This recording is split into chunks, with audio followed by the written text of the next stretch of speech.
Ini adalah pintu otomatis menggunakan password dan ada suara MP3-nya, tapi MP3-nya belum dipasang.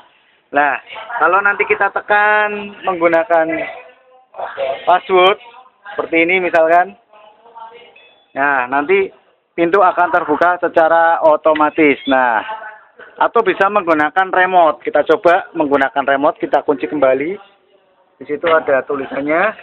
Kita kunci kembali, masukkan password. Remote. Ini remote-nya. Kita coba menggunakan remote. 4545. Ini passwordnya benar. Maka setelah benar, pintu akan terbuka. Nah, kalau passwordnya salah, ini bisa dilihat ketika kita passwordnya ngacak, dia tidak akan bereaksi, tidak akan tahu berapa digit yang ada di dalamnya. Nah,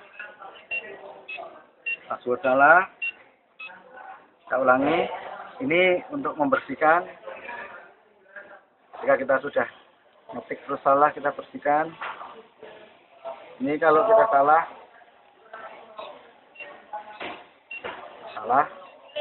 betul, terus seperti ini.